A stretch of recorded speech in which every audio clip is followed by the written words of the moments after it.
గిరిజన సంఘాల జేఏసీ ఆధ్వర్యంలో ప్రతి గ్రామంలోనూ శ్మశాన వాటికలు ఏర్పాటు చేయాలి. మరి అలాగే ఇప్పటికే కబ్జా చేసినటువంటి శ్మశాన వాటికలను తిరిగి ఆ గ్రామ ప్రజలకి అప్పచెప్పి ఎవరైతే కబ్జా చేస్తారో వారి మీద కఠిన చర్యలు తీసుకోవాలని చెప్పేసి డిమాండ్ చేస్తూ ఉమ్మడి జిల్లా వ్యాప్తంగా దీపయాత్ర నిర్వహించుకోవడం జరుగుతుంది. మరి ఈ దీపయాత్ర ప్రధాన ఉద్దేశం ప్రతి గ్రామంలోనూ దళిత గిరిజనులకే కాక అన్ని వర్గాల ప్రజలకు శ్మశాన వాటికలు అనేది పెద్ద సమస్యగా మారిపోయింది. మరి ఇంత జరుగుతుంటే ఈ రాష్ట్ర కేంద్ర ప్రభుత్వాలు పట్టించుకోకపోవడం అనేది కూడా చాలా అన్యాయంగా భావిస్తున్నాం.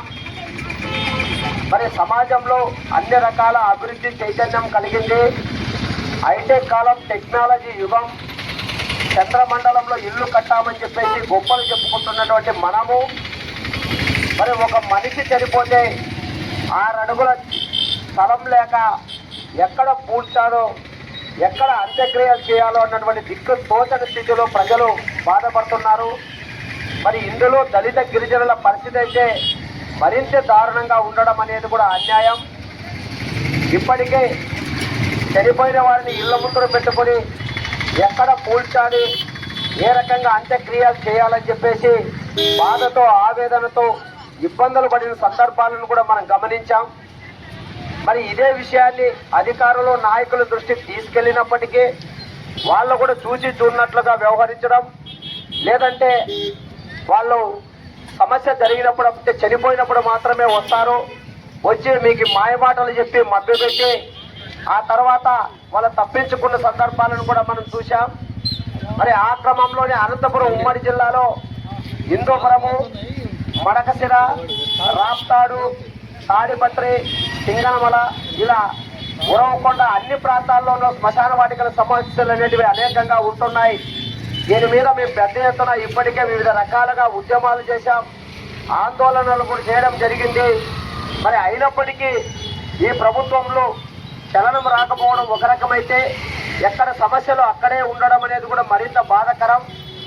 మరి ఇప్పటికైనా రాష్ట్ర ప్రభుత్వం గమనించి ఏ గ్రామంలో అయితే శ్మశాన వాటికలు లేవో అవి వాటిని గుర్తించి శ్మశాన వాటికలు ఏర్పాటు చేసి ఆన్లైన్లో నమోదు చేయాలి.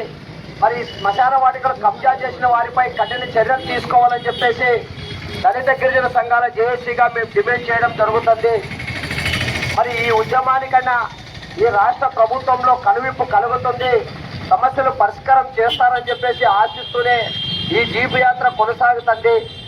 మరి అలాగే ఇప్పటికే ఉన్నటువంటి ఈ సమస్యలను అధికారుల దృష్టికి తీసుకుపోయే సందర్భంలో పరిష్కరించకపోతే మాత్రం భవిష్యత్తులో ఇది పేద ప్రజలుగా అన్ని కులాల మతాలకు సంబంధించిన సమస్యలుగా పరిగణించబడి శవాలతో రోడ్ల మీదకి రావడమో లేకుంటే ప్రభుత్వ కార్యాలయాల దగ్గరకు అంతిమంగా రాజకీయ నాయకుల ఇళ్ల దగ్గర కూడా వచ్చి శవాలతో కూడా ఉద్యమాలు చేసే రోజులు కూడా దగ్గరలోనే ఉన్నాయని చెప్పేసి దళిత గిరిజన సంఘాల జేఏసీగా కూడా తెలియజేసుకుంటూ ఏది ఏమైనప్పటికీ శ్మశాన వాటిక సమస్యల పరిష్కారం కోసం రాష్ట్ర ప్రభుత్వం వెంటనే చొరవ తీసుకొని ముందుకు వచ్చి పరిష్కరించాలని చెప్పేసి తెలియజేసుకుంటూ మరి ఈ జీవయాత్రకు ఈ ఉరవకొండ పట్టణానికి సంబంధించినటువంటి వివిధ కుల ప్రజా సంఘాలు, ప్రజాస్వామిక అభ్యుదయవాదులు కలిసి వచ్చి సంపూర్ణ మద్దతు తెలియజేసినందుకు దళిత గిరిజన సంఘాల జేఏసీ నుంచి వారికి ప్రత్యేక జై భీములు కూడా తెలియజేసుకుంటున్నాం. జై భీమ్.